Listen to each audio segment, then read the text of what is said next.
45 since September, when US President Donald Trump ordered action against people labelled as narco-terrorists.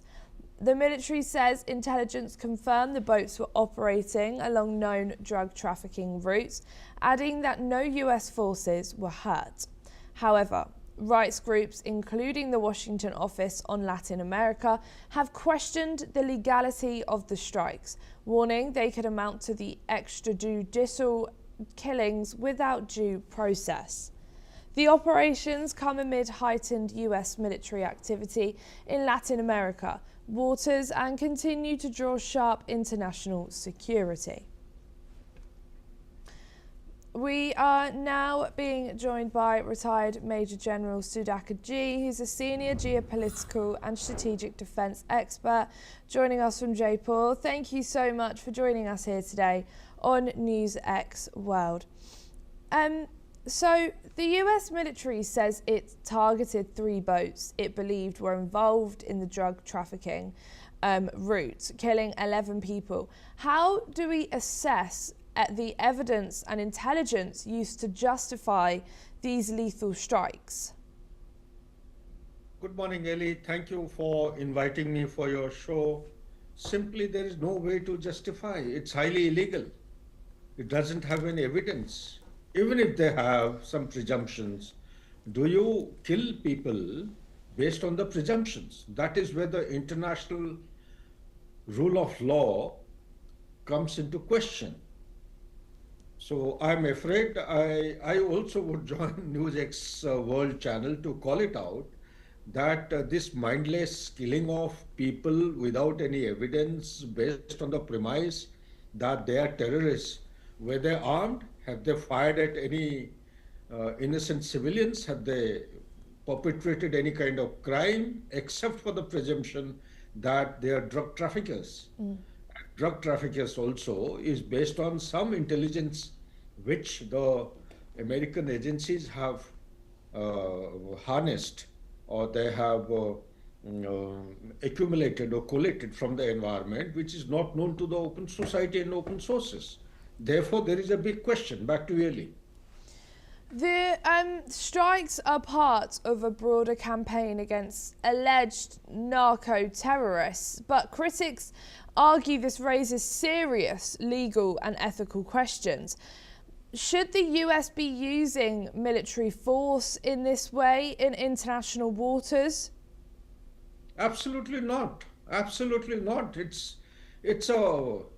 I don't know, but because day before yesterday, I suppose the Secretary of State Marco Rubio addressed very high dignitaries in Munich in the conference.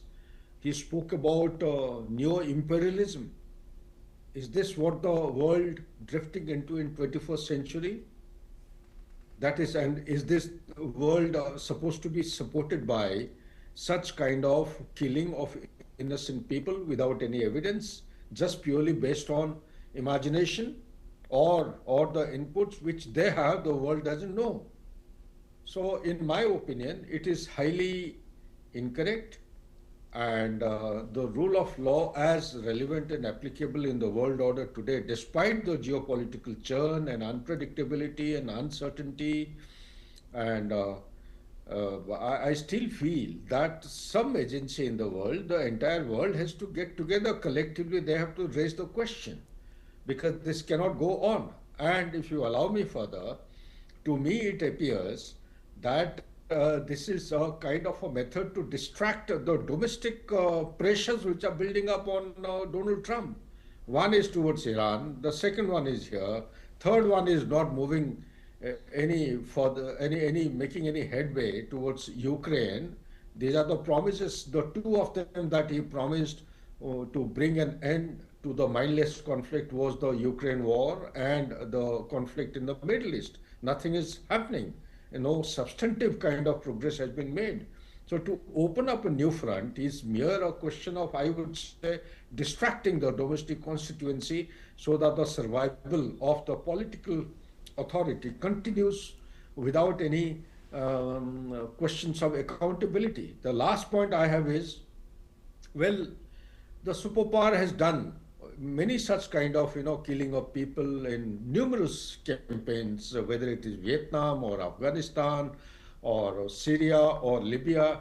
So then, does the world close its eyes to such kind of killing of innocent people without any sufficient evidence? When are we going to raise voice against injustice being meted out in 21st century? Is this the new imperialism that one is talking of and aiming for? Certainly the answer is no. And therefore, does it mean that the whole world order is to accept this new normal as a way of life? Again, the answer is no. Then what is it that logically one should be doing? One should be collectively calling it out and voice a concern and bring this mindless killing of people in the Caribbean Sea to an end, or hold United States accountable in the apex organization of United Nations Security Council or in the General Assembly or in some form.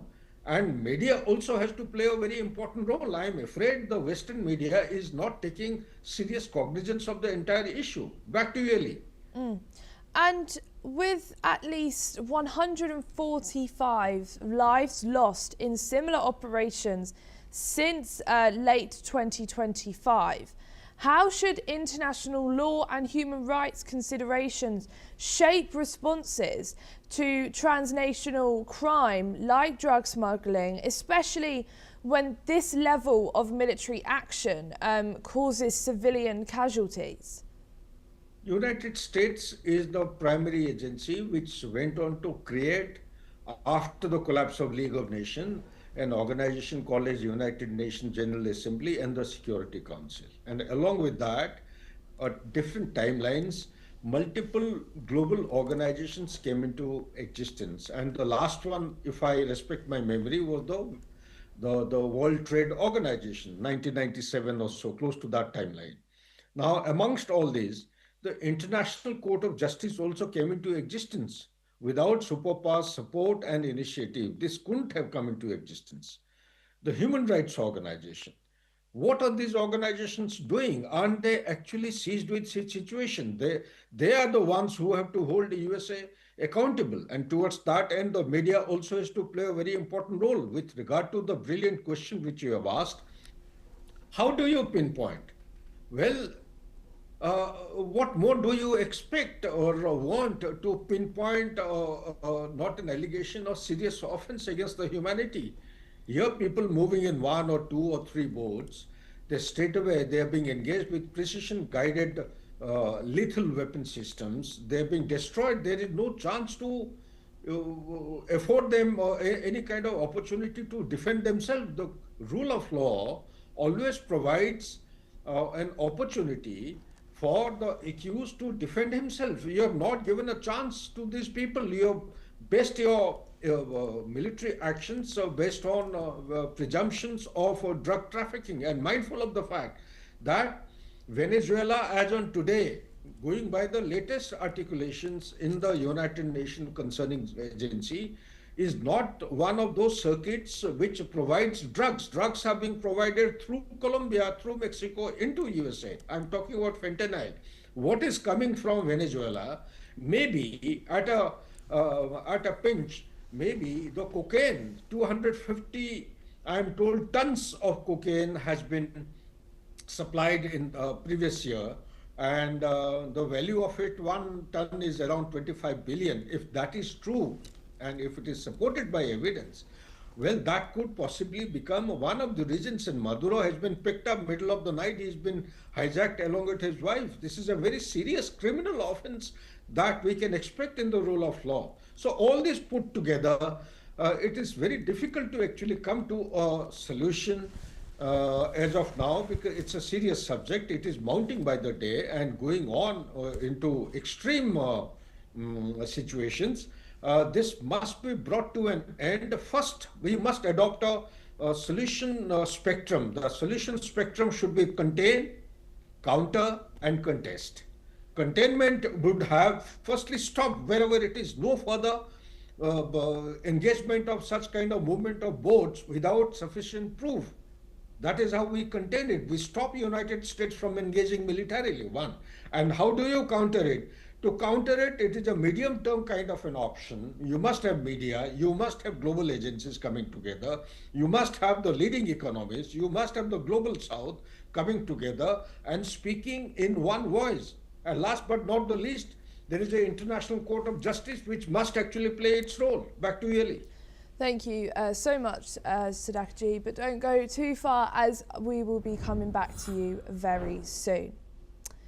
US Energy Secretary Chris Wright says the world needs to concentrate on its current energy needs as net zero was never going to happen, and that all the current climate policies aren't doing anything to move the needle on climate change.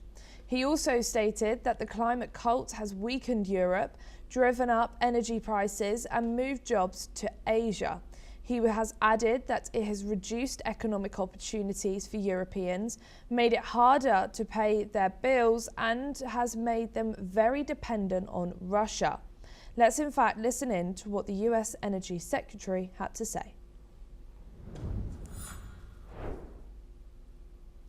The Paris net zero thing, like net zero is never, 2050, that's never going to happen. It never was going to happen. But it's been a program to grow the role of the government, to make energy more expensive, and send industry out of Europe over to Asia. That's a crazy policy. Yeah. So globally, over the last century, we've increased atmospheric CO2 concentration by about 50%. That's been sort of a side effect of the modern world. We're radically wealthier, we live longer, we have dramatically more opportunities. And the world is getting a little bit warmer. CO2 emissions contribute. Energy makes people's lives better. And sort of the experiment the last 17 years, I think rightfully called the climate cult, has just driven up the price of energy. Europe as a whole produces less energy today than it did 17 years ago, and prices are dramatically higher. It's just moved jobs overseas to Asia. It's reduced economic opportunities for Europeans. It's made it harder to pay their bills. It made them very dependent on Russia. We want a strong, powerful, industrial, wealthy, prosperous Europe. A panel of independent experts appointed by the United Nations Human Rights Council has stated that millions of files related to the late sex offender Jeffrey Epstein suggest the existence of a global criminal enterprise that carried out acts meeting the legal threshold of crimes against humanity. According to the panel, crimes outlined in documents released by the US Justice Department were committed against a backdrop of supremacist beliefs, racism, corruption, and extreme misogyny. The experts said the allegations contained in the files require an independent, thorough and impartial investigation, and said inquiries should also be launched into how it was possible for such crimes to be committed and for so long.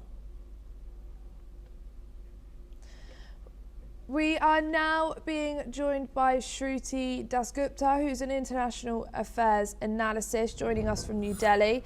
Thank you so much for joining us here today on NewsX World.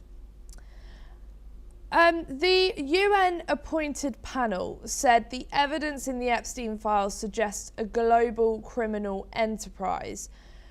Whose actions could meet the legal definitions of crimes against humanity? What criteria do experts use to reach that determination? And how might this shape international understanding of this case?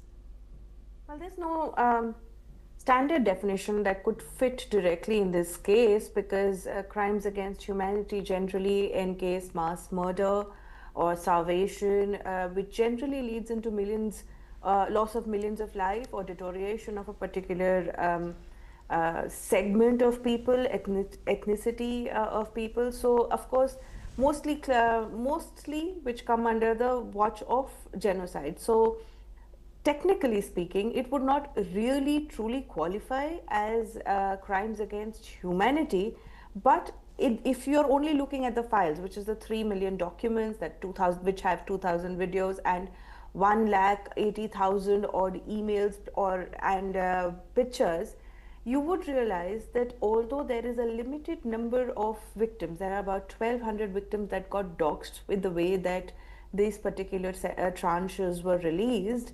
The redactions were imperfect. The information only protected the people who actually perpetrated those crimes rather than the victims. But if you look at the fallout, who were meeting with them? Economists, businessmen, academia, technocrats, politicians. So basically, every kind of power monger, knowledge broker that could ever be in existence was meeting, greeting, and dealing with Epstein and his cohorts. So, what I find might be a small number of women, but the fallout of their actions affected all of humanity because it was not restricted to one particular island or even USA. He was meeting with people all over Europe, in Asia, in Africa, everybody.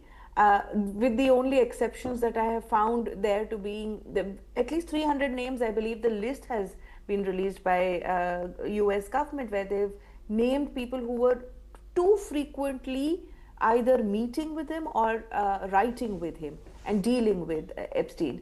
So the only people I don't find there is probably the North Korean dictators or the Chinese CCP. Apart from them, I think everybody has some way or the other been featured either as a resource to be exploited or engaged with, or as a person who wanted to exploit resources and have access to the particular supply chains that Epstein had put out. These would affect all of humanity. That means most nations had policymakers, had businessmen dealing with a man who is a known sex offender, who allegedly died by suicide, but right now, it looks more like silenced to me at my end. So this is what shows that it could be a crime against humanity, though not directly claiming lives of a large number of human beings, but directly affecting the way the lives of millions and billions of people were run just because the policymakers were corrupt or had proclivities that led to really deviant tastes which were entertained by Epstein. And the panel recommended an independent, thorough and impartial investigation into how such atrocities could have continued for such a long time. What legal and diplomatic challenges would such an investigation face? And do you think this would be a bit of a relief for the victims who were let down, like you said, in these files when they were, their names weren't redacted, but other big, powerful names were? Well, look at the timeline. This has been operating. These were news more than 20 years ago. This was happening more than 20 years ago. Although justice should be delivered to every single victim, we have a saying that if justice is delayed by so long, it is actually justice has been denied to the victim. So even though the UN would probably constitute a special segment where they'll take in neutral parties from all nations who will go through all the filth in the unredacted format that is available with the US government and find the people who have been dealing in these power broking corridors and make them pay for misusing power to such an extent that they actually went this dark path. But that would take time again. That means that already justice that has been for 20 years in waiting has to wait another couple of years more. By the time, how many of those victims would actually want to go and revisit that part of their lives, go back for their statements all over again?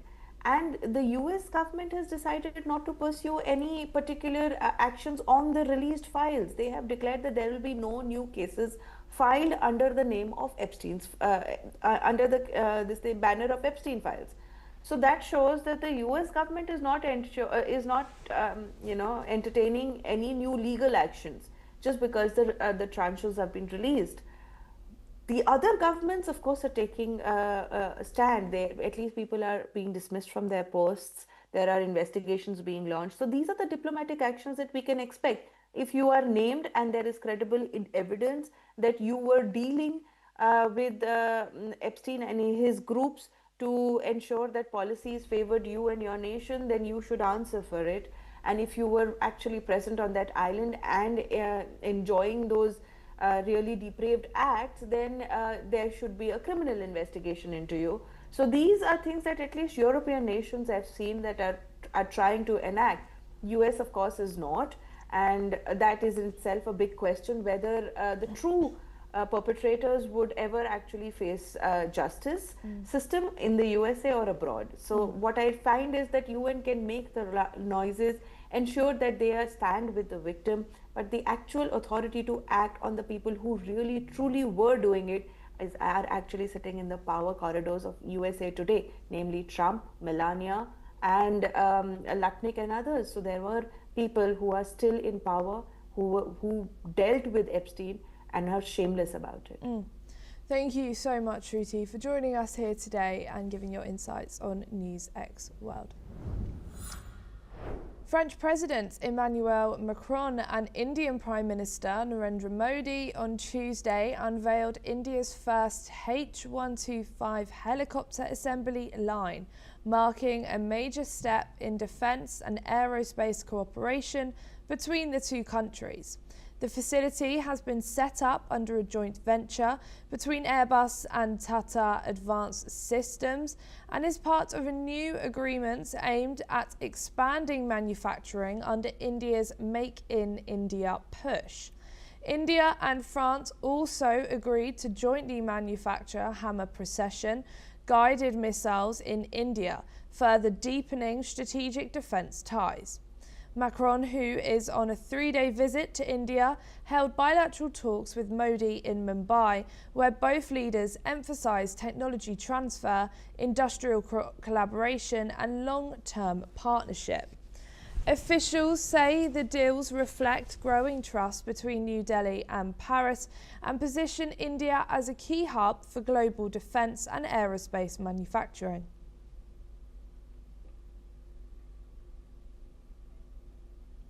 UN spokesperson Stephanie Dujarric has warned that nearly 3 years into Sudan's war, the region is facing an unprecedented displacement crisis, with humanitarian needs far overstripping available sources. Dujarric has said that the conflict has involved almost daily drone attacks on civilians, forcing millions to flee their homes across Sudan and into neighbouring countries. Let's listen in.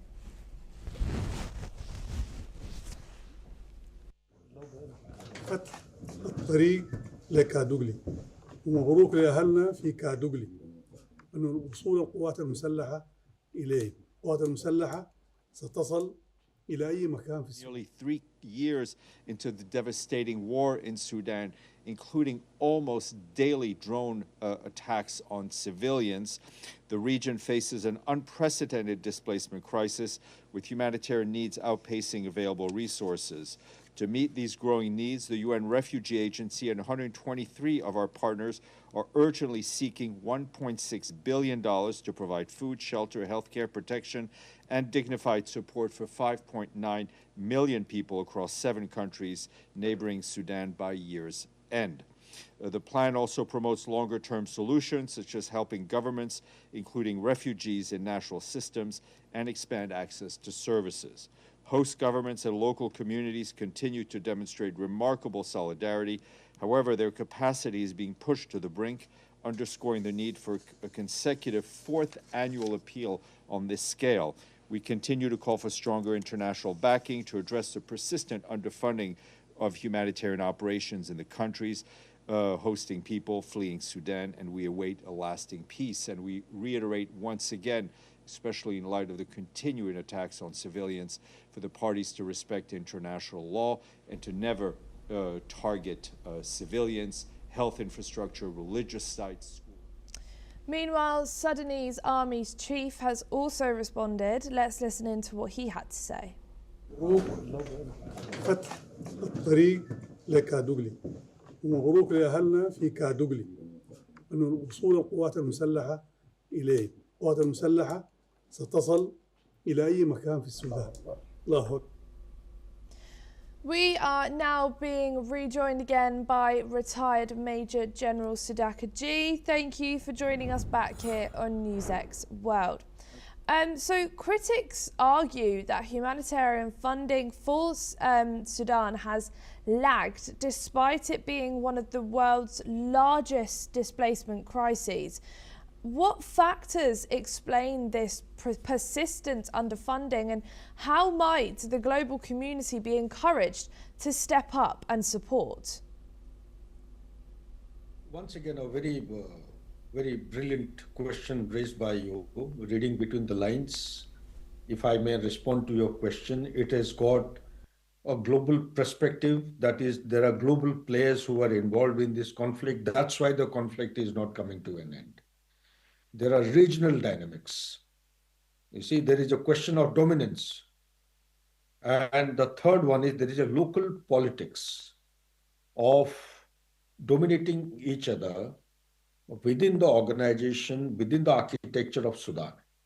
When you talk about the global dynamics, this is based on my joining the dots. I personally feel there are more than one player who are into this conflict, and it is resulting in a kind of a strategic rivalry, and ultimately who are the victims? The innocent people.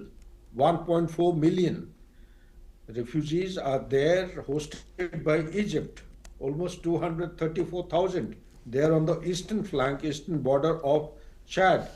71,000 people are without any housing facility, without the basic requirement. The funding has dropped from $11 in a month to $4 in a month. So how much does it mean? Per day, they won't even have square meal. They don't have potable drinking water, leave alone the food and the shelter. So all these things put together, it's not one country. There are surrounding countries, almost 7 or more than that. Egypt, you have Chad, you have Uganda, you have all of the countries around, and they are willy-nilly getting impacted, and particularly the Egypt and Chad. So therefore, I personally feel that if you have to identify the true, genuine region, then we need to tackle the issue in 3 different roundels: globally, regionally, and locally within Sudan. Globally, there are some dynamics which can be best played, important role can be played by superpower, USA, or the leading economies. When I say the leading economies, if you recall, the Crown Prince of Saudi Arabia, in a recent visit to USA, he had virtually, I would say, short of pleading to the President of USA, stop the ongoing war in Sudan. He did it because of the impact it would have against Saudi Arabia, because across the Red Sea, there are reported movements of these refugees coming into Saudi Arabia, and possibly they are a big nuisance to its internal stability. Therefore, to prevent any mass-scale exodus or kind of immigration into Saudi Arabia, perhaps he has raised the issue. But also he knew the fact that in Sudan today, Saudi Arabia is supporting one faction and UAE is supporting another one. Within Sudan itself, these 2 gentlemen, one is the National Army Chief, the other is the RSF Chief. Both of them, they belong to one organization originally. One was senior, the chief, his 2IC or the deputy. He's at daggers drawn. He wants to take a pot shot at the chief, his erstwhile chief. And they had come to some kind of agreement about a year and a half. But since then, there are vested interests who want this conflict to go on at the global level and the regional level. So these stakeholders have to be correctly identified, and people who are neutral, they need to actually engage with them. And again, when you want to find a solution to an ongoing conflict, it will assume the profile of a spectrum, short, medium, and long term, at strategic global level, at regional level, and at the national or the local level. And when you break it down further, you will come to the Maslow's theory, the basic requirement, physiological needs. It's a grim necessity. They don't have water, they don't have food, they don't have shelter. it's going totally critical, and I feel that this allocation which is being pleaded for 1.6 billion is a dire necessity to keep these people alive. Otherwise, you will have a mass scale people dying out of hunger and dying out of medical care. Also, the neighboring countries, the clinics, the medical part also has closed down for some reason, because the medical aid, which is to be coming from USA earlier, has stopped suddenly. There are no doctors, no nurses, and the medicines are also not in supply. So they have closed down. So where do they go to in such a situation? So therefore, it requires a holistic kind of evaluation, and only then we can find out a very practical solution at the end of the examination, and that would entail the breakdown as I have given and suggested to you. Back to you, Millie. Thank you so much, Sudhakaji, for joining us here today on NewsX World. It's a pleasure speaking with you as always. Meta Platforms CEO Mark Zuckerberg is expected to be called as a witness today at a trial that will test whether big tech platforms can be held liable for their app design. A 20-year-old woman identified as Kalel GM in court is suing Facebook and Instagram, parent company Meta Platforms, and Alphabet's Google, which owns YouTube. Clay was hooked on social media at a young age because of the app's addictive design. As per her lawyer, the internal company documents show that these companies built machines designed to addict the brains of children, and they did it on purpose. A verdict against the tech companies could smooth the way for similar cases in state court and shake the industry's long-standing US legal defense against claims of user harm. Google, Meta, TikTok, and Snap face thousands of lawsuits in California.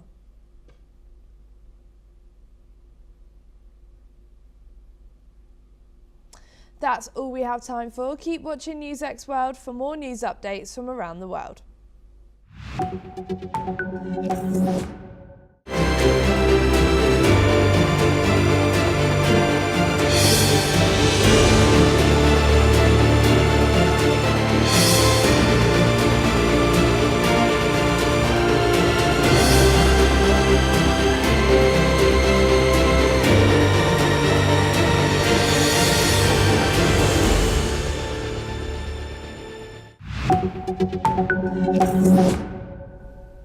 Hello and welcome. I'm Suma Katauka and you're watching the World Report on NewsX World. Let's take a look at some of the headlines of this hour.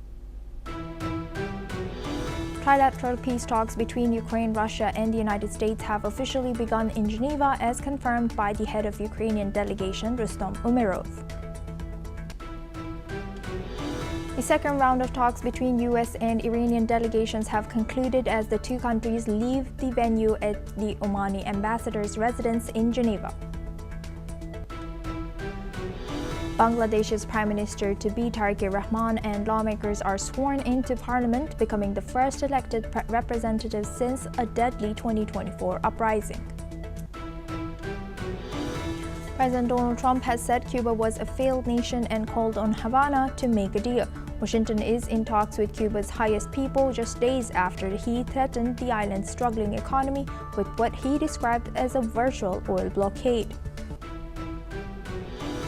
New Mexico lawmakers have passed legislation to launch what they said was the first full investigation into what happened at Zorro Ranch, where the late U.S. sex offender Jeffrey Epstein is accused of trafficking and sexually assaulting girls and women. A bipartisan committee will seek testimony from survivors of alleged sexual abuse at the ranch, located about 30 miles south of Santa Fe. Indian Prime Minister Narendra Modi says India-France partnership knows no boundaries as he welcomes French President Emmanuel Macron to Mumbai, India's economic capital. According to the Nigerian military, about 100 U.S. troops have arrived in Nigeria to provide training, technical support, and intelligence sharing in the fight against Islamic militants and other armed groups, with Abuja retaining full command and U.S. forces playing no combat role. The deployment follows eased tensions between U.S. and Nigeria. According to official statements, Niger's military leader General Abdurrahmane Tiani and Algerian President Abdelmadjid Tebboune has declared a new dynamic in bilateral ties and announced progress on the 4,000-kilometer trans-Saharan gas pipeline linking Nigeria to Algeria via Niger, adding that initial steps on the project will begin after Ramadan. Now for this hour, we start with Europe. Iran's Foreign Minister Abbas Araghchi has said Iran and the United States have reached agreement on a set of guiding principles during their second round of indirect nuclear talks in Geneva that could form the basis of a future deal. Araghchi described the discussions as serious and more constructive than earlier rounds, but cautioned that this progress does not mean a final agreement is immediate.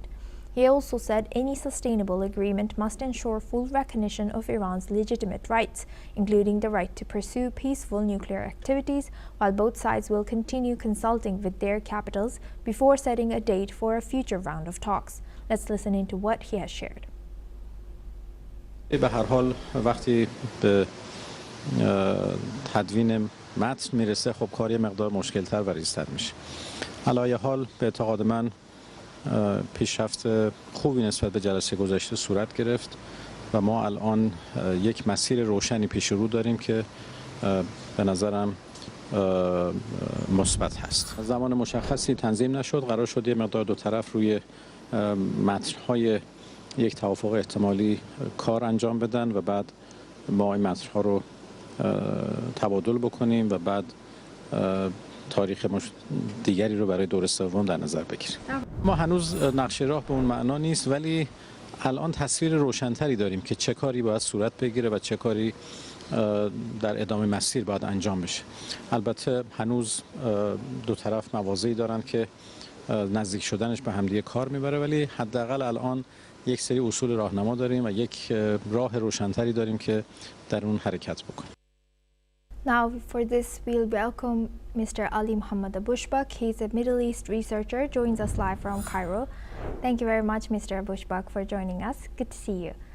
Now, looking at Iran and US, although no big breakthrough has come, at least they have said that they have reached on a set of guiding principles. What does this mean, and where do you think we are currently in terms of negotiations about this between them? Thank you, Usama, for having me. The things is the statement of Abbas Araghchi, the foreign minister of Iran. It was a bit vague and without giving any details. He said they reached to the understanding on the main principle of the agreement, but he didn't mention what is the main principle, because Donald Trump, he said in one package we will negotiate about Iranian nuclear weapon and about the ability of missile as well as the Iranian proxy. Furthermore, that the file of human rights in Iran, which that Iran now today in Geneva to negotiate after the pressure, the international community pressurized Iran and impose a several of sanction against Iran and the Iranian figure because of the human rights in Iran during January when the people start to protest against the regime. But the thing is also simultaneously while Abbas Araghchi was giving a positive statement and a positive atmosphere about the negotiation that's lasted for more than 3 hours in the Council of Oman in Geneva. The Supreme Leader Ali Khamenei, he was also threatening America, and he said despite America has the strongest army in the world, but also we may also win in this war, or maybe several of attack happen to this strong army. So this speech, diplomatic speech, and Ali Ayatollah Khomeini today, when he was releasing this statement, as well as today Iran also announced they will suspend the Hormuz Strait for a while for their trials. So this kind of message Iran want to send it for international community and the internal community. Especially in internal community, that Iran is still fighting, Iran is still powerful, Iran will not give up. For the international community, that despite everything, we are, ready to listen what the international community want for one case to release and leave the sanction against Iran. That's it. Also, Abbas Araghchi and several of Iranian in news media, they discuss about it. The negotiation today was about the nuclear weapon as well as about the sanction, because Iran, it's ready to leave everything. But what is the in front? What is the benefit for Iran if they are going to leave the enrichment of the uranium, or if they are going to transfer the Iranian uranium to another country? What is the benefit for Iran? Is that without any benefit? Today, Abbas Araghchi was negotiating about the Iranian sanction, American sanction and Western sanction against Iran and several of figure in Iran. Furthermore, Osuma, the things is about the trial today in Hormuz that has a significant meaning, and Iran suspend for a while the Hormuz. That's giving also a sign that Iran is going, in case the escalation will be happening, the strongest card Iran has, it's a Hormuz, and that's it. Iran is ready for many options, but also Abbas Araghchi, he didn't give any details that spark. Also, there is no any information about when is the coming negotiation, the third phase of negotiation, will be, where it will be, and about what they reach to what, it's not clear. That's remind us by the negotiation last year when Iran and America, they were negotiate about the enrichment of uranium. Both of them, the delegation, Iranian delegation and American delegation, they were described the atmosphere in positive atmosphere, but ultimately the situation increased and escalated, which led to the 11 days of war. So in my opinion, that Abbas Araghchi, he wants just only buy a time for these things, and you can't describe the negotiation that lasted for more than 3 hours as a positive, because you didn't give 3 hours is not enough for negotiation and to reach to the agree in international agreement or negotiation. It's not enough 3 hours. So in my opinion, that's Abbas Araghchi, he want to just giving a confirmation for Iranian and for the international community that everything is stable and under control, and Iran is ready to leave everything for sake of the safe in the region and for sake of the the stability in the region. But also simultaneously, Ayatollah Khomeini, he's the supreme leader, and he's a decision maker in Iran. He was threatening, and he said that we are ready for the war, we are ready for any option. So this double standard for Iran, it's not giving any clarity about the Iranian position and Iranian statement, really what they have decided with regard the future of the region, especially if there's this war, it will be happen, Osuma, it will not be against Iran alone, because Iran usually said they will attack American intent in the area, American military bases in America. Sorry, in the region. Yes. That will increase the conflict, that will escalate the situation. Furthermore, the region is preparing for the holy month.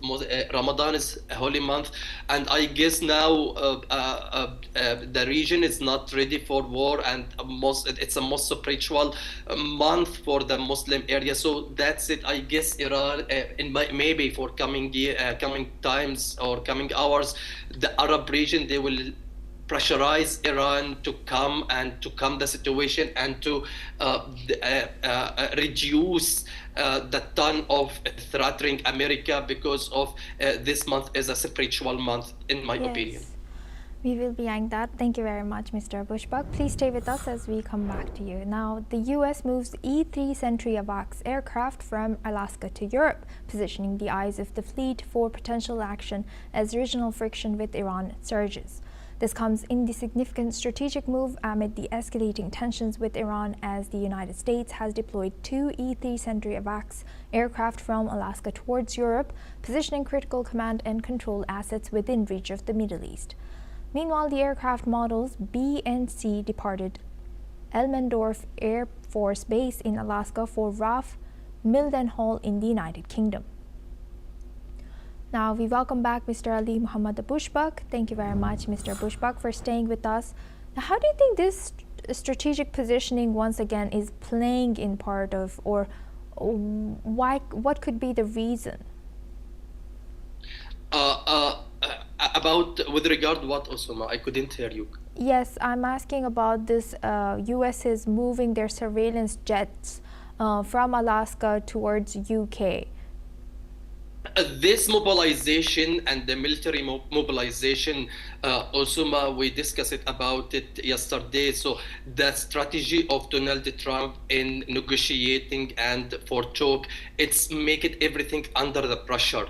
So Donald Trump, he want to send a very strong message for the Iranian delegation in Geneva that we are ready to bomb Iran in case that we feel that you are not so serious. So this a huge military mobilization. This is unprecedented time for this size of military in this region, especially in Middle East. Donald Trump, he want to send the message not only for Iran and for the Iranian proxy, because one of the point and one of the a significant point for the negotiation is about Iranian proxy, that if you are going to enter this war it's not for you. That's it. Iran trying to show itself and to flex its muscle, as they have ability to defend themselves by themselves without using the proxy. These things also giving a sign for Iran. Buying time is not in your benefit. You have to decide, you have to agree ASAP, as soon as possible, because usually Donald Trump, he used to give a deadline for negotiation, a deadline for his order. So these things also giving Iranian a message: if the time we're running out, we are going to bomb you, like what we happened in May 2024. So in my opinion, this military mobilization that will lead Iran to think very serious about the future of Iran, the future of the region. Especially we are talking about Iranian community. They are frustrated of the regime. Donald Trump, he said during his statement, changing the regime, it's a good option. But because, as you know, also Donald Trump, he doesn't believe in very long-term war. He like just the strategy and technique, hit and run. We have seen in Venezuela, we have seen in 11 Days War. Also, we have seen in several of occasions that Donald Trump, he doesn't believe in very long-term war.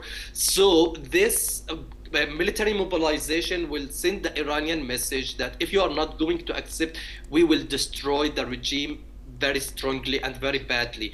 We will not occupy, and we will not, invade Iran like what we happened in 2003, like the same fate of Iraq in 2003 when they are invaded Iraq, and like the same thing what happened in Afghanistan. That's Donald Trump, he want to send the message, we will use the technique hit and run. Mr. Bushbak, thank you very much. With that, I'd like to thank Mr. Bushbak for joining us and sharing that insight throughout our news. Thank you very much. Now we move on to Middle East.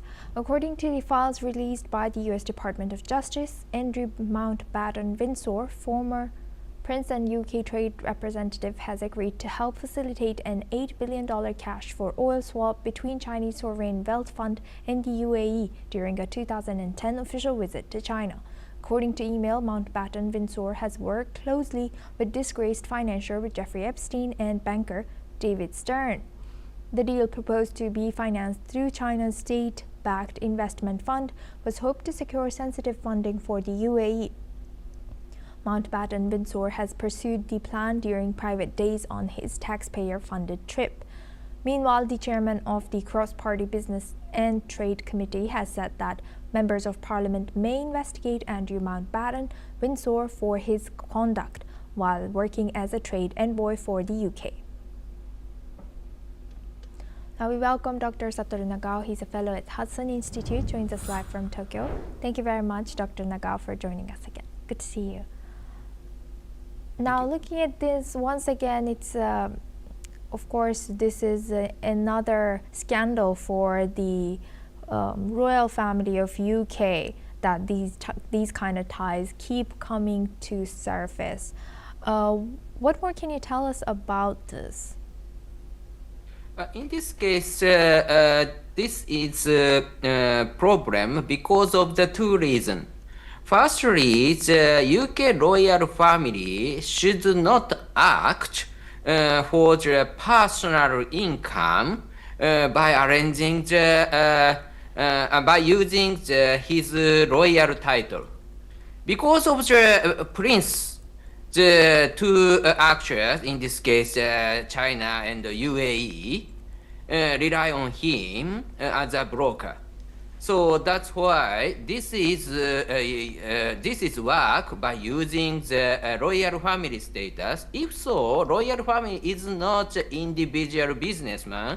That's why this should be the UK's governmental policy. But in this case, he acts as a personal businessman, so for personal income. So that is a big problem. The second problem is this is arranging the two countries between the China and the UAE. Is this the UK's policy? That is another controversial. Because end of the 2010, the people start to realize, end of the 2000, the people start to realize China's aggressive behavior against neighbors. And in the 2010s, many people start to point out China's expansion in the influence in the Indian Ocean region, the storing of pearl strategy or something like that.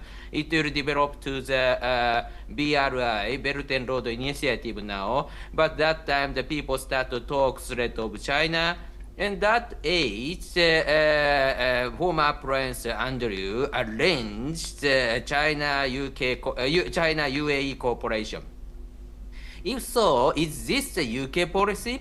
That is controversial because if the royal family involved, this is the will of the UK government. So that's why if he acts personally, there's a possibility this is a violation against the rule, which is the royal family should be the part of the governmental policy. So that is a very important problem. But the Epstein file, including many activity of the influential people, and so more they investigate, more scandal we will see. And lastly, so if let's say this is proven, what would be the punishment since he is already taken out of royal family's titles? Losing the family title is of course one of the punishment, but now another problem happened, and for another problem, of course, different punishment will come, I think. But this is under investigation, not reveal everything, because former Prince Andrew informed this to. What we can do as the Interparliamentary Union to strengthen democracy, to promote human rights, to ensure that humanitarian law is respected. UN Security Council needs a makeover, a comprehensive reform.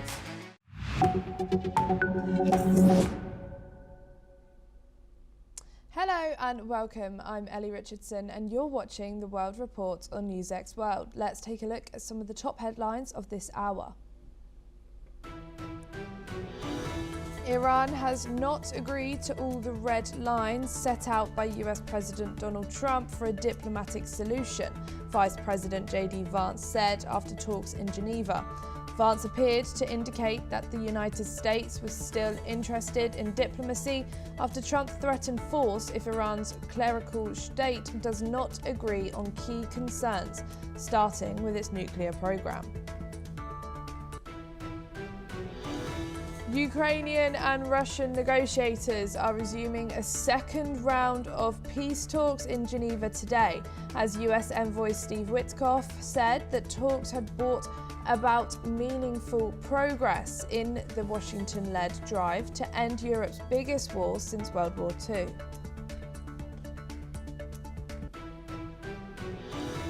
A frantic search is underway for 10 backcountry skiers missing in an avalanche in the mountains of California, where a huge storm dumped heavy snow. Officials say a group of 16 people, 4 guides and 12 clients were caught up in the avalanche.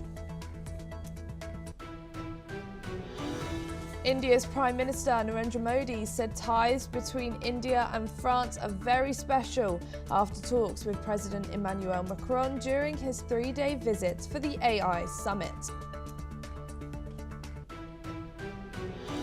Armed group Hezbollah rejected the Lebanese government's decision to grant the army at least 4 months to advance the second phase of a nationwide disarmament plan, saying it would not accept what it sees as a move serving Israel.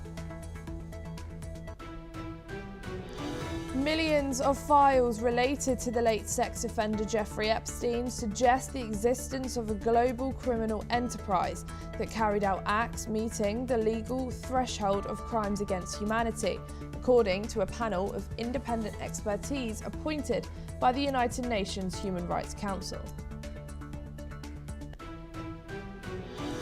The Vatican will not participate in US President Donald Trump's Board of Peace initiative. Cardinal Pietro Parolin, the Vatican's top diplomatic official, said, while adding that efforts to handle crisis situations should be managed by the United Nations. Pope Leo, the first US Pope and critic of some of Trump's policies, was invited to join the board in January. California Attorney General Rob Bonta is building an artificial intelligence accountability program as his office probes Elon Musk's XAI over the generation of non-consensual explicit images. Bonta moved quickly last month to send a cease and desist letter to XAI as regulators globally investigated the company.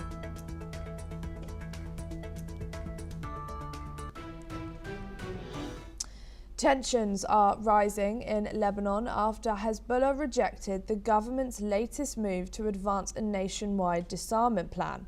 The Lebanese cabinet has given the army 4 months to push forward with a strategy aimed at bringing all weapons under state control, a plan that largely targets Hezbollah following its 2023-24 war with Israel.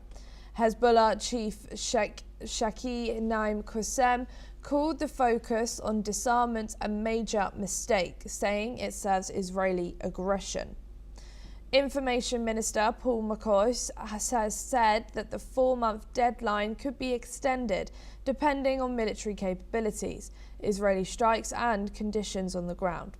Hezbollah lawmakers Hassan Fadala warned that the group cannot be lenient as ministers walked out of the cabinet session in protest.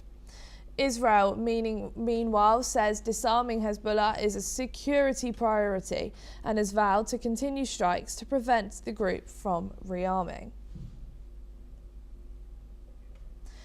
We are now being joined by Professor Rohan Gunatunan, who is an international affairs expert, joining us from Singapore. Thank you for joining us here today on NewsX World.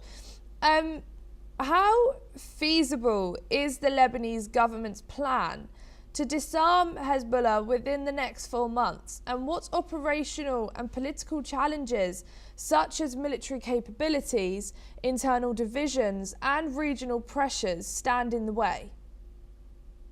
Ellie, what we have seen most recently is that the Lebanese Hezbollah is working very closely with Iran, and they do not wish to disarm. So Israel will mount attacks persistently against Hezbollah to dismantle its infrastructure, as it did in 2023 after the October 7th attack. and also in 2024. So Israel has conducted intermittent attacks against Hezbollah, decimating its rank and file, decapitating its leaders, but still there are remnants and there are successors to Hassan Nasrallah. So we can expect in the coming days, the coming weeks and coming months for the Israelis to respond with military force in Lebanon to ensure that Hezbollah does not rearm and restore its capabilities to the same level as October 7th. Because when Hamas attacked on October 7th, October 8th, Hezbollah started to fire rockets into Israel. And Israel is now determined to ensure that there's no buildup of any capability by a terrorist entity in its neighborhood. And of course, the Lebanese Hezbollah is among the target bank of Israel. So we will see intense strikes in the next days and next few weeks. And how might, what role do external actors, particularly Israel, the United States and Iran, play in the debate over disarming Hezbollah and these foreign influences strengthening or weakening Lebanon's security and sovereignty and security calculus? Lebanon army has been extensively supported by the US military, and the United States is continuing to build the capacity of the Lebanese military so that they can take over all security functions and also disarm Hezbollah. But they have been very reluctant to do that because Hezbollah is still a very powerful organization backed by Iran. Iran is the patron of Lebanese Hezbollah, and both Iran and the Lebanese Hezbollah work very closely with each other. So Iran will continue to support the Lebanese Hezbollah and will say no to disarmament. Of course, the Lebanese government will want to disarm the Lebanese Hezbollah, but they don't have the military capabilities as yet. Israel has the capabilities, and they will fight Lebanese Hezbollah until such time the Lebanese army is capable enough to take on the Lebanese Hezbollah. And if Hezbollah refuses to disarm, which it's looking like right now, what are the possible implications for future Israeli-Lebanese relations and broader security and border security?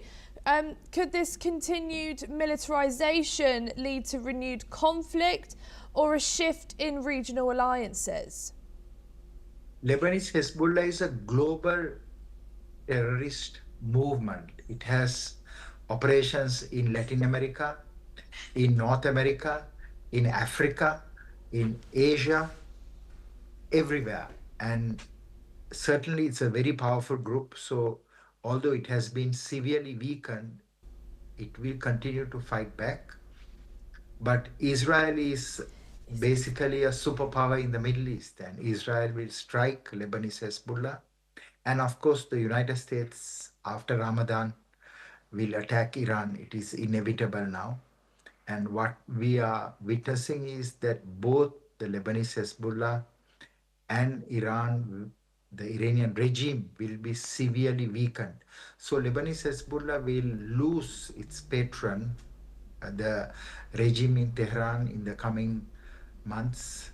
And then Lebanese Hezbollah will be even more vulnerable to further decapitation and decimation of its rank and file. So the group will be dismantled in the next few years because the Lebanese army also wants to get rid of this group because it conducted so many attacks in Lebanon, overseas, and has destabilized Lebanon in a very big way. Yeah.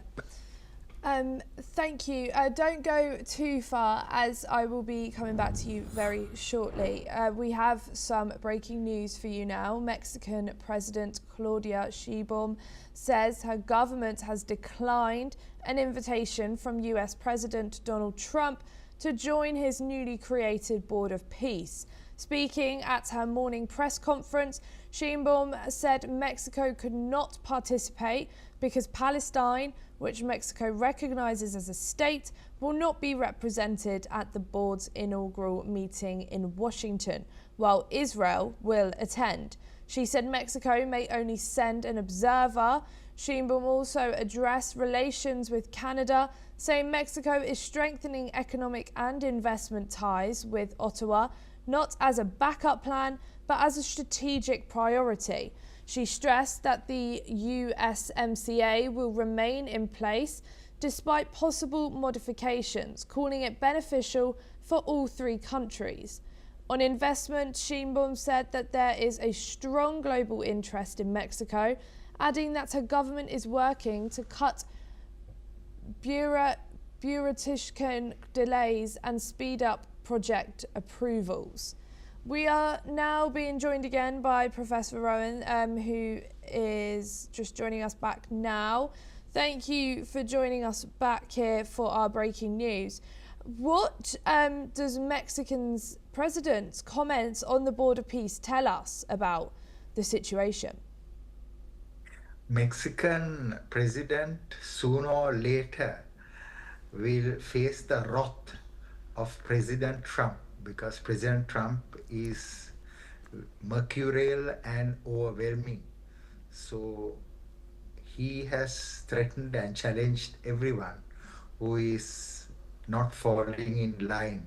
So Mexico itself may change their position in the coming days and coming weeks, because President Trump will be very unhappy of Mexico not participating as a full member, but only as an observer. Thank you, Professor Rowan. Don't go anywhere, as I will be coming back to you very shortly.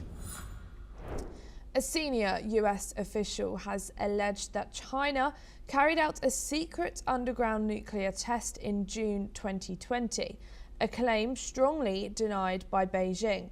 Speaking at an event in Washington, Assistant Secretary of State Christopher Yu said seismic data from monitoring station in Kazakhstan detected that he described as a singular explosion near China's Lopnor test site.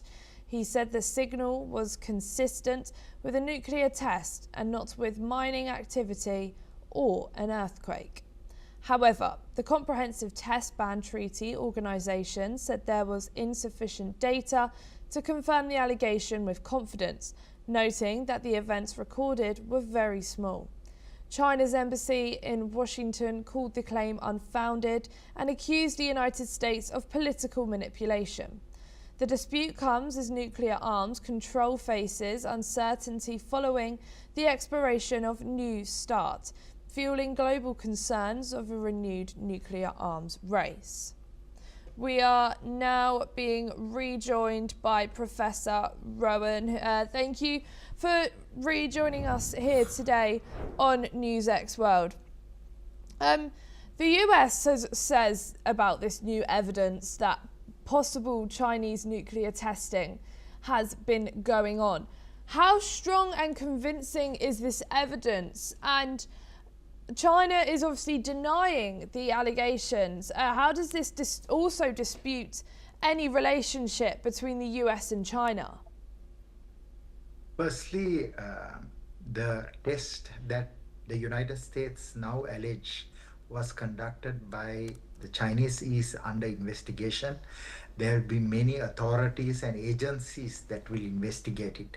But what I would like to share with you, Ellie, is that under the Comprehensive Nuclear Test Ban Treaty of 1996, if China did test a nuclear device, certainly it's a violation of that treaty. The last testing was conducted in 1992 by the United States and 1996 by China, the last official test. So if the US allegation is proved correct, certainly China did violate international treaty, and of course that the Americans will use that to lobby for sanctions against China. But what is so important today is for independent organizations, independent agencies, and other countries to investigate whether China did test a nuclear device. Of course, we all know that China is expanding its nuclear capabilities, and we also know that the US-China is competing at a very high and at a very strategic level. So I believe that in the coming days and coming weeks, we will know exactly what happened in that nuclear facility in China, because now many governments and many international agencies are trying to verify and validate the American allegation that China did test a nuclear device.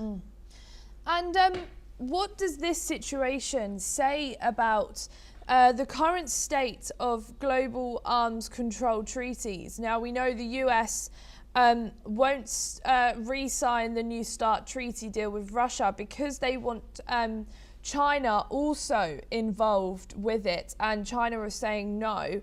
What does this situation say about the state of that? Arms control, disarmament, and international security is paramount for the greater stability and security of this world. And at this point, because we are entering a multipolar world, and because there's so much of strategic competition between the three superpowers, that is the US, Russia, and China, we will see significant developments. And if in the event the Chinese did test this device, certainly it is a mark of what is happening right now between these three superpowers. US will still dominate the international order, but at the same time, it is very clear that the Chinese and the Russians are very strong competitors when it comes to nuclear weapons, and other countries. For instance, Iran is trying to build those capabilities. Yeah. I'm really sorry, Professor Rowan. We have to just quickly interrupt you there as we are running out of time, but it was a pleasure speaking with you.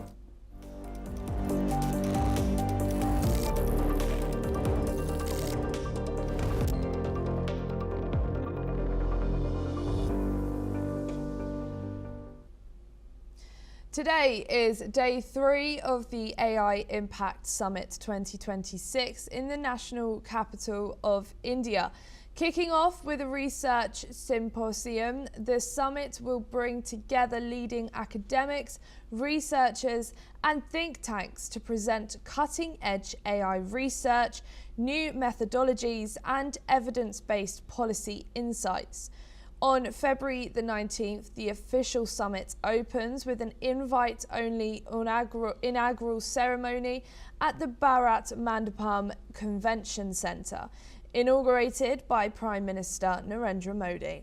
The summit will feature various sessions, including a leaders' plenary and CEOs' roundtable, both of which will be addressed by PM Modi. In attendance are prominent tech leaders like Sundar Pichai, CEO of Google and Alphabet, who is in Delhi for the summit. Pichai is tweeted sharing his enthusiasm for the event. According to Union Minister Ashwani Vaishnaw, around 250,000 people attended the event on February the 17th, highlighting the event's scale and significance. Among the major figures making headlines is Bill Gates, the co-founder of Microsoft.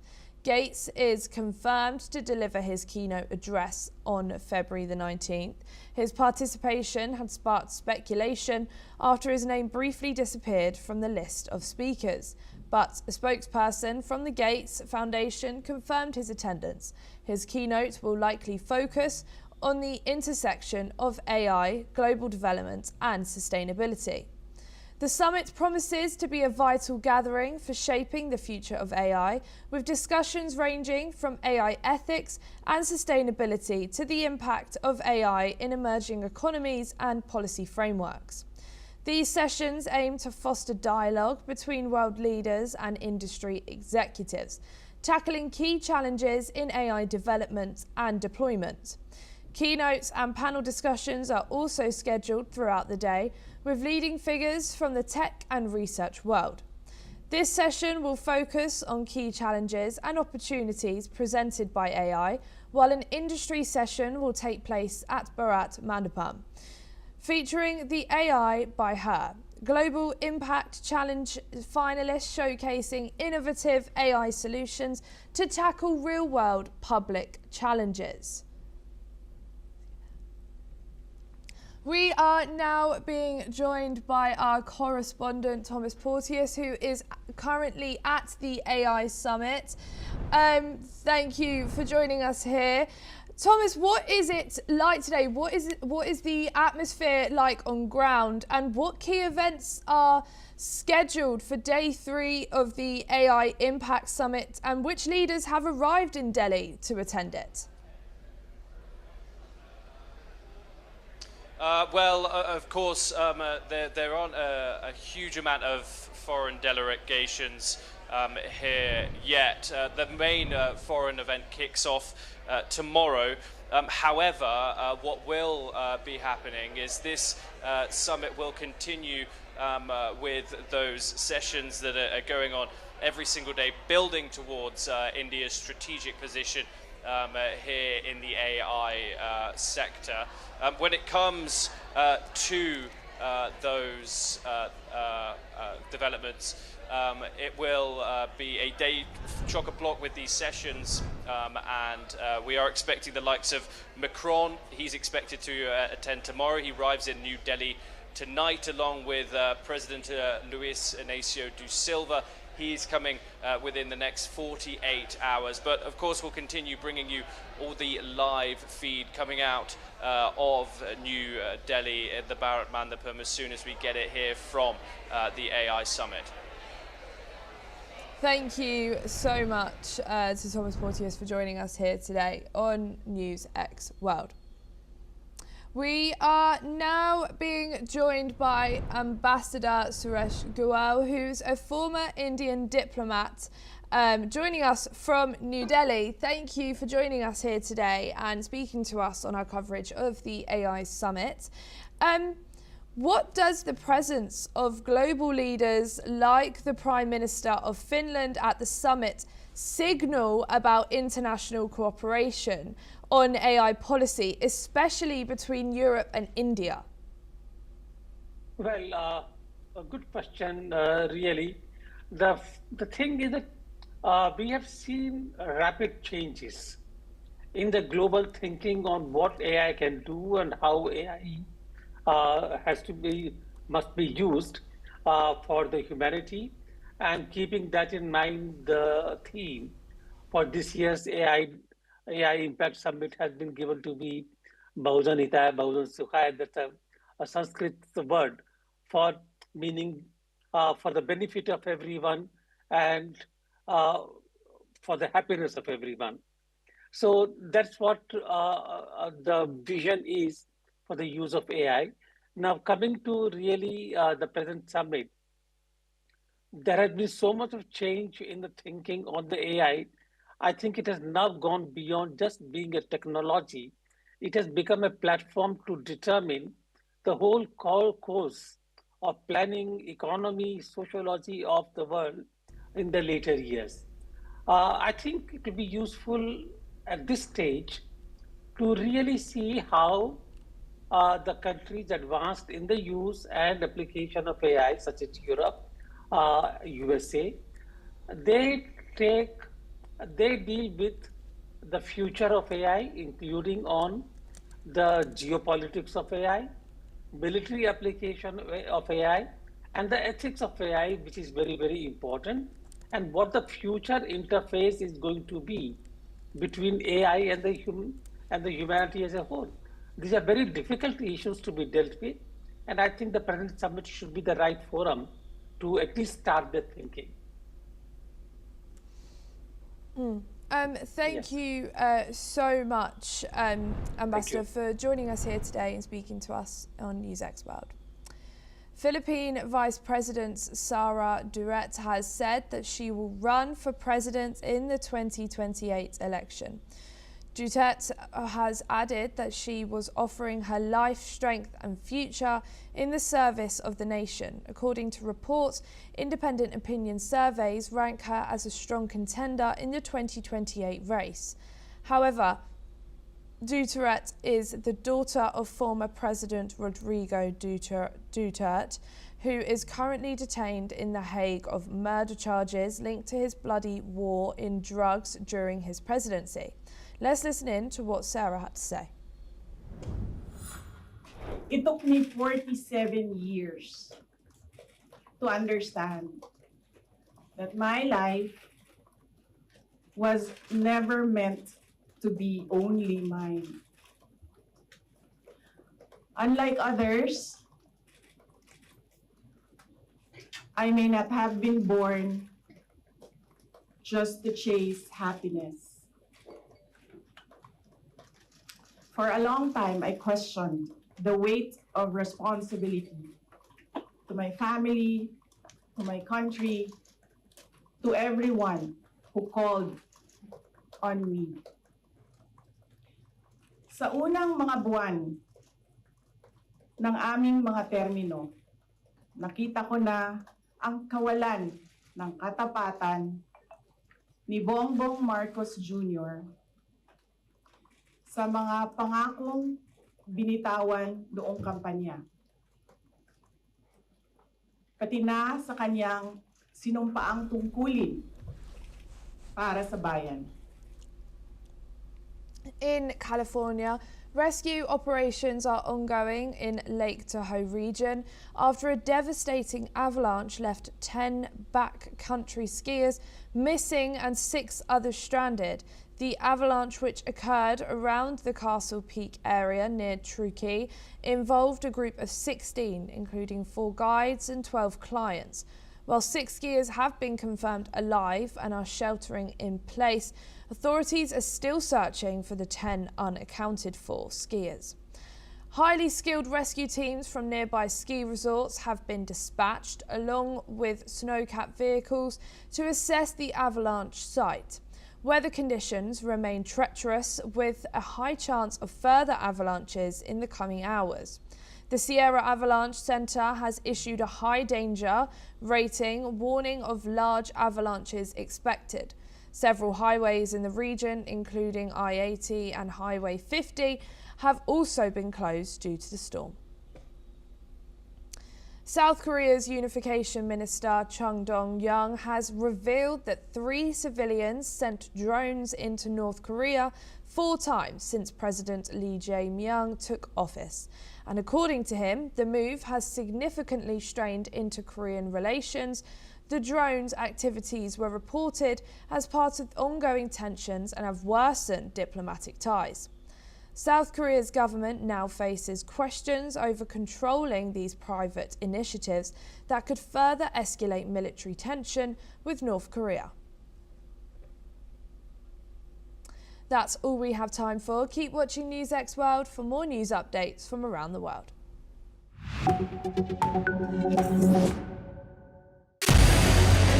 What we can do as the Interparliamentary Union to strengthen democracy, to promote human rights, to ensure that humanitarian law is respected.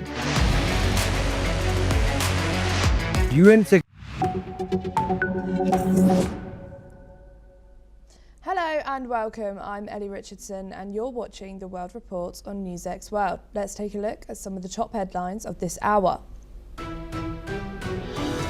Shares facilitated and oil prices dropped back down as Tehran gives an encouraging response during talks with US officials in Geneva on Iran's nuclear program, after days of escalating tension from President Donald Trump. Iranian Foreign Minister Abbas Araghchi said a new window of opportunity has opened.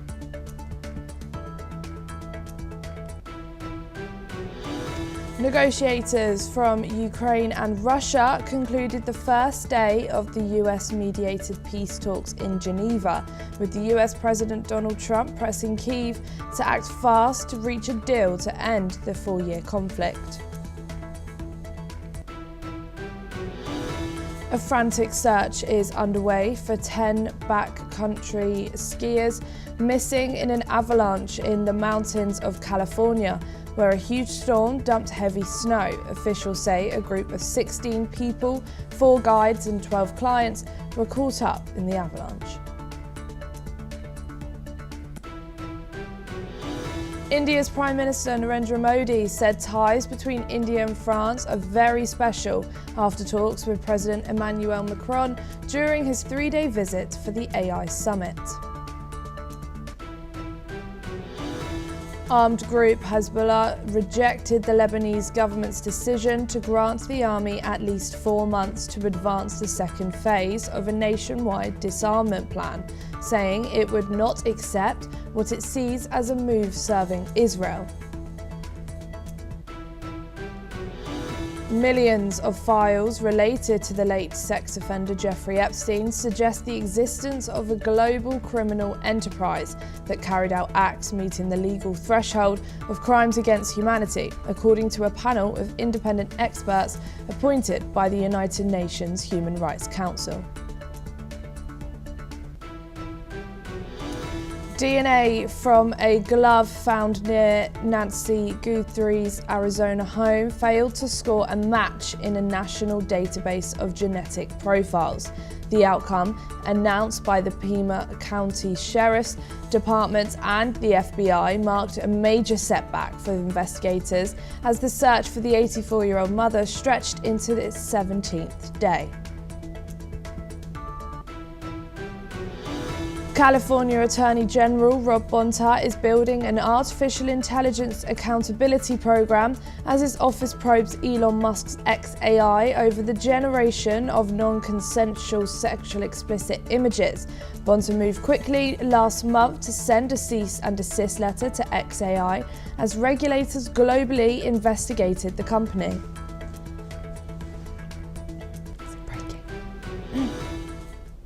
And Philippine Vice President Sara Duterte has announced her intention run for president of the Archipelago nation in 2028. Duterte, who is embroiled in a bitter feud with President Ferdinand Marcos, was impeached last year, only to see the country's Supreme Court throw the case out over procedural issues. I offer my life, my strength and my future in the service of our nation, she said in announcing her candidacy. US Vice President J.D. Vance said some progress was made in the second round of nuclear talks with Tehran in Geneva.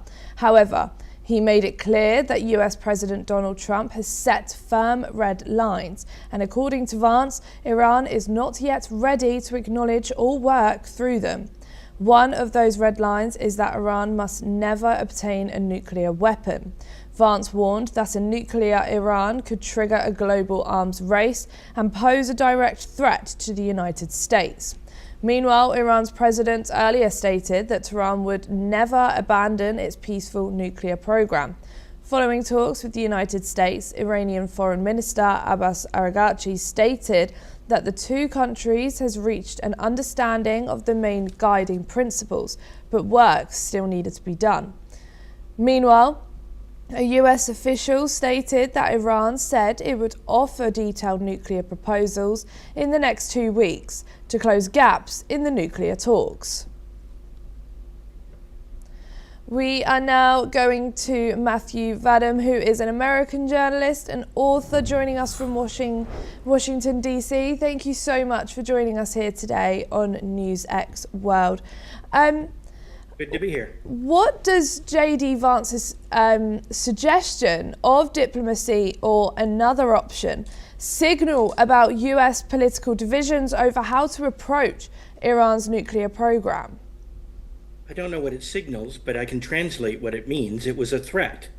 He's saying, you have to agree to our demands or we're going to attack you. So I don't think it's a particularly nuanced thing, but in the diplomatic world, these are the kinds of things that they say. Iran is not agreeing to abandon its nuclear program, and the United States insists that it abandon its nuclear program because the Trump administration doesn't trust Iran and believes that Iran wants to build nuclear weapons to use against its enemies, such as the United States and Israel and some Islamic nations that it doesn't get along with. So they're not agreeing, and it's really not a big surprise that they haven't had any kind of a breakthrough, because I'm very cynical. I think these talks are doomed to fail. And how fragile is this process, given the political pressure on both sides? Well, people are very sensitive. The diplomats are very sensitive to what is going on and to signals that the other side is sending, and probably the slightest little thing could set off a disagreement and cause one or the other side to walk away from the bargaining table. So yeah, I'd say these are high stakes talks, and as such, they are quite fragile. One side could withdraw from the talks anytime it feels like it. But I get the feeling Iran won't do that, because right now Iran is being threatened by a massive, unprecedented U.S. armada off in its waters, and they're afraid of what the United States might do to them if they fail to reach a deal. Now, this doesn't mean they're going to reach a deal, but the pressure is on Iran, and I think Iran takes this very seriously. And can reaching an agreement on high-level principles meaningfully narrow the open gaps between US and Iranian positions? Well, the high-level principles are that Iran will not build nuclear weapons. That's the key principle here. Another thing that the United States wants is for Iran to stop killing its citizens who protest against the totalitarian government in Tehran's repressive measures, and against the regime in general. So these are things that are very important to the United States, and I think Iran knows that. But whether it's going to back down and agree to the Trump administration's demands is far from clear, because the Iranian government is very determined. I would even say fanatical, and I have a feeling they're not going to agree to a deal. And like you said, if this diplomacy stalls, what other options might be realistically considered, and what risks would they carry for regional stability? Well, there could be more sanctions, but I don't know what else the U.S. could sanction, since Iran is already heavily sanctioned. They could more aggressively embargo Iranian goods, Iranian oil, but I'm not sure, these things are already subject to restrictions enforced by the United States. So I'm not sure if ramping these things up would have more of an impact. I think that really the only thing that is going to bring Iran to the bargaining table is the use of force, because that seems to be the only thing that the mullahs understand. Thank you, Matthew. Don't go too far, as we will be joining back with you very shortly. Ukraine's lead negotiator, Rustem Umerov, and Russian representatives left a Geneva hotel after the first day of trilateral talks with the United States concluded.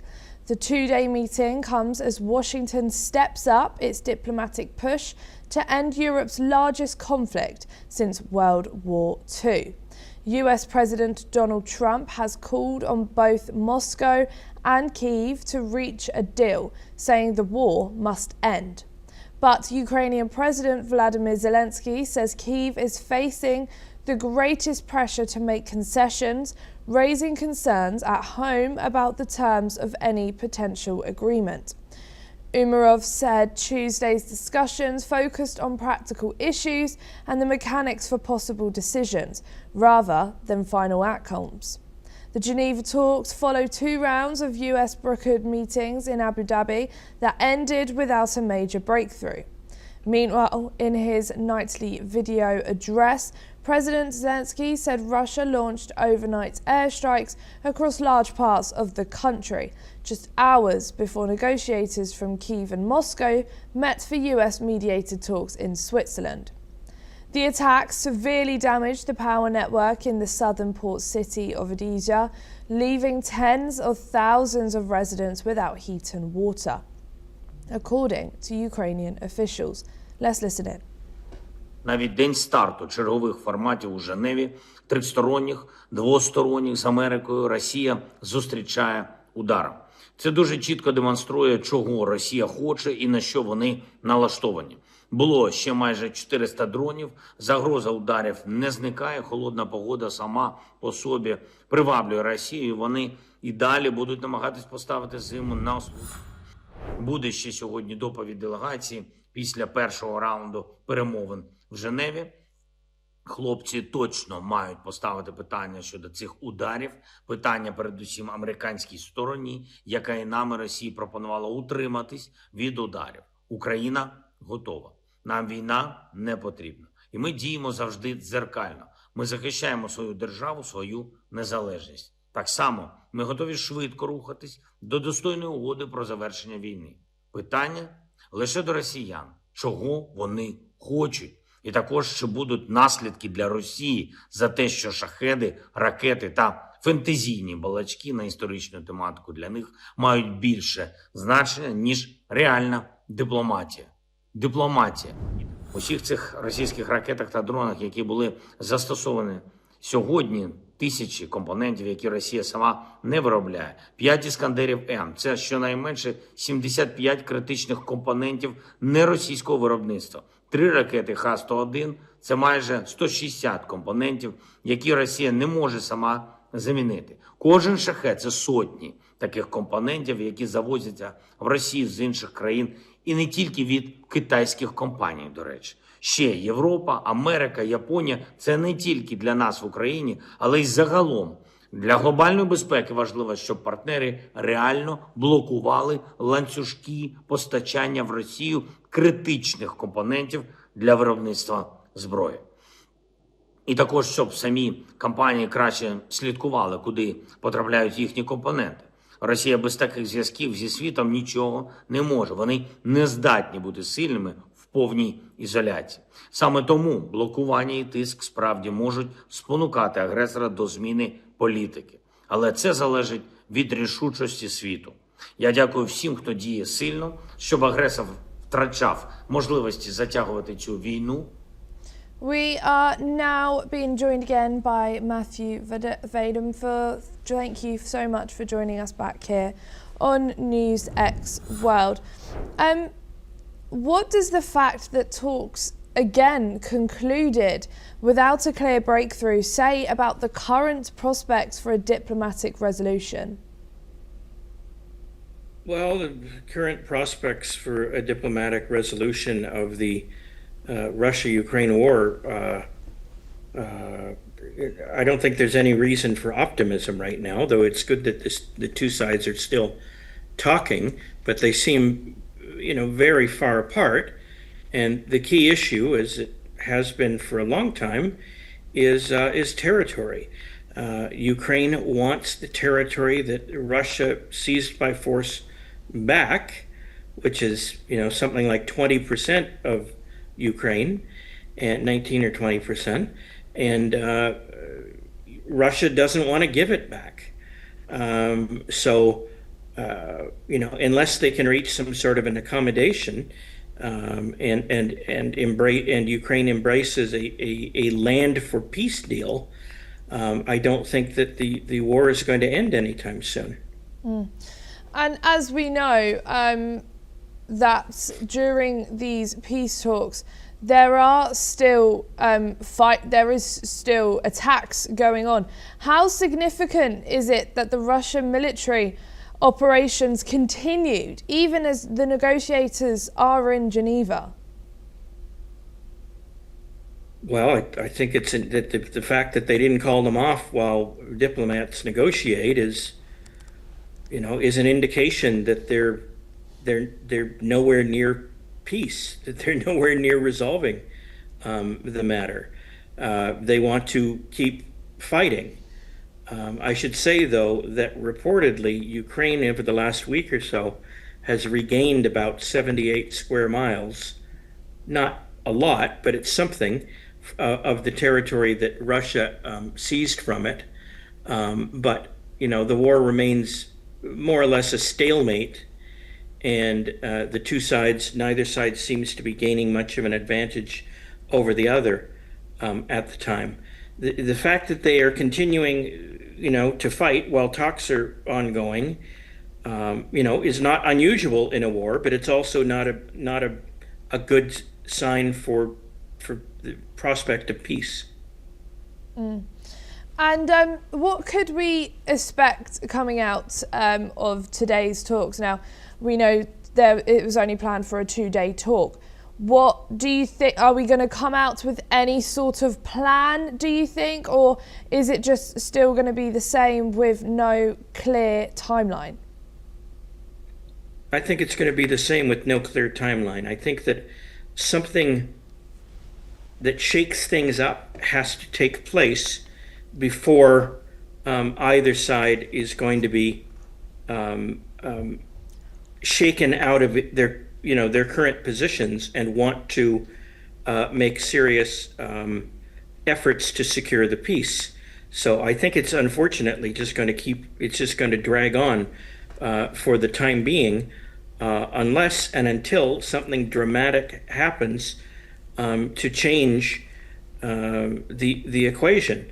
If the United States were to follow through on its threats and attack Iran, that might, who knows, might put some pressure on Russia.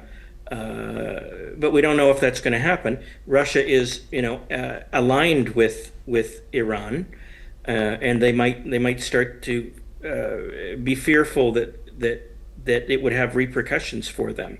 So it would have to be something like that, an international event, or something significant that happens in Russia or Ukraine, for them to shake them away from their current bargaining positions.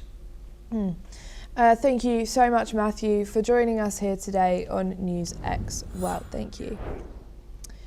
Cambodian Prime Minister Hun Manet has said that Thai forces are occupying Cambodian territory after fighting last year despite a peace accord brokered by US President Donald Trump, and called on Thailand to allow a joint boundary commission to begin working on their disputed border. Hun Manet has said that his government was working to address cyber scam centres that have proliferated in the country. Thailand has said it is maintaining troop positions as part of de-escalation measures and has denied it is occupying territory. The comments from Cambodia's leader on the border conflict underscore the risk that the conflict could reignite once again, despite Trump continuing to promote the success of the peace deal. An October peace accord signed with Trump and Malaysia's Prime Minister broke down within a matter of weeks before a new ceasefire was reached on December the 27th. Let's in fact listen in to what the Cambodian Prime Minister had to say. Unfortunately, so far it's still fragile. We still have Thai forces occupied deep into Cambodian territory in many areas. This is further beyond even Thailand's own unilateral claim line, borderline. Also, certain activities that have been conducted by Thai troops, such as the laying of containers, barbed wire to block the road, has caused hardship to our people. We have about 80,000 people displaced, cannot go home now because of the blockage. So this is not an accusation, but it's a statement of the facts. We are now being joined by retired Major General Dr. Rajan Kuchar, who's an international relations expert, joining us from New Delhi. Thank you for joining us here today on NewsX World. How credible is the Cambodian's Prime Minister claim that Thailand is occupying territory, and what evidence or international law supports each side's position? A very good morning to you, and a very interesting question, because this ceasefire was always fragile. Because you have to understand that unless you discuss the basic problems between the two countries, you cannot come to a lasting solution. Because there is no neutral body also, like coming to your question that the statements and the counter statements being made by the leaders of Cambodia and Thailand at the same time. Since there is no neutral body there, like the UN, a limitation of force or a delimitation of force in that area to see that the border management is done in a proper manner, will not be able to clearly say that who's right and who's wrong right now. And basically, it's a historical border dispute. It's not an interstate kind of a dispute. It has got links to a history, and especially sites like the Priya Vihar temple.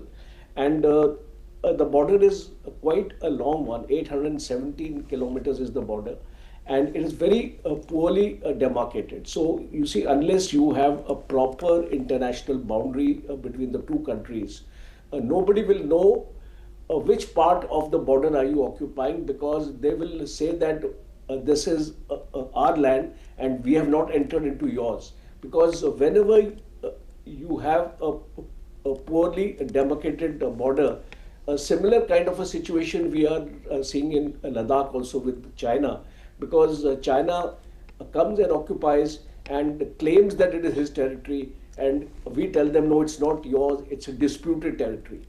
The same problem I'm seeing in Cambodia and Thailand, because these are disputed territories, and nobody can claim that it's there or you otherwise. Coming to the involvement of the United States now, because this is important, because United States had Malaysia had brokered a deal in 2025, late 2025, and especially at the ASEAN summit, if you remember, Kuala Lumpur, on October 2025, and it was also known as the Kuala Lumpur Peace Accord. And the basic reason was to reduce the hostilities and open the technical talks, because these border limitation issues, a lot of map evidence has to be seen, historical evidence has to be seen, and only then you can come to a conclusion that which territory belongs to which country. So I think this fragility in this ceasefire has also been orchestrated by Thailand's recent elections also, which has nationalistic voices have started actually coming out of Thailand. And Cambodia's leadership also likes to play to its domestic audience. So I think, if I can summarize this discussion, in the present context, I feel that it has got more of political overtones rather than actual things happening on ground. And because unless you have clear maps available to you, unless the two sides sit together, this ceasefire will remain fragile. Thank you so much, retired Major General Dr. Rajan Kuchar, for joining us here today on NewsX World. Peru's ousted President Jose Jerry has bidded farewell to his cabinet at the gates of the government palace after the Congress voted to remove him from office over a scandal involving undisclosed meetings with the Chinese businessman. According to reports, Jerry was filmed at the gates of the palace, surrounded by his ministers and greeting supporters who turned to express their support. Meanwhile, 75 lawmakers have voted in favour of removing Jerry, while 24 voted against and 3 abstained. However, legislators are expected to elect a new president of Congress, who will also assume presidency. A supporter of Jerry has responded. Let's listen in to what the supporter had to say.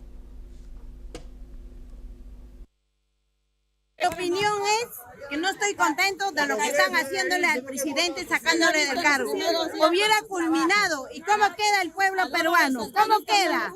Estamos, toda la estabilidad política me está quedando. Mira, nosotros, otro presidente va a entrar cuando faltaba poco ya para que se vaya, se hubiese completado, pero lamentablemente hay enemigos contra él.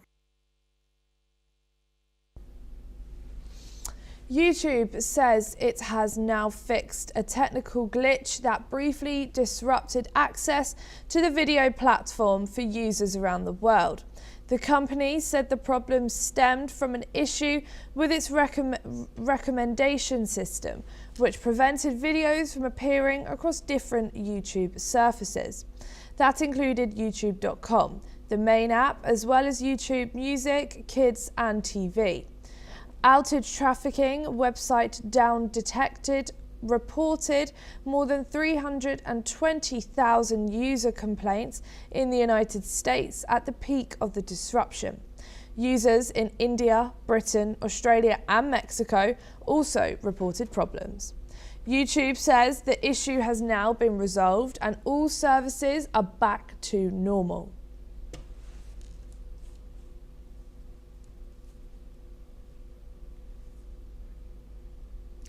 Today is day 3 of the AI Impact Summit 2026 in India's national capital, New Delhi. The event, touted as the first ever edition in the Global South, is expected to bring together heads of state, senior ministers, global technology executives, researchers, startup founders.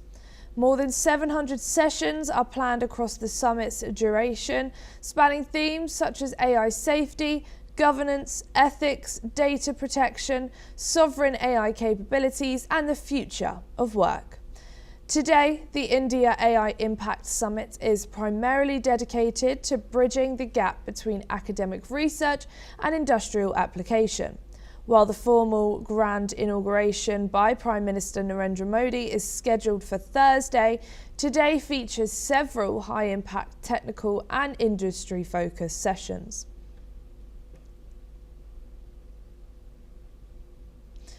That's all we have time for. Keep watching NewsX World for more news updates from around the world.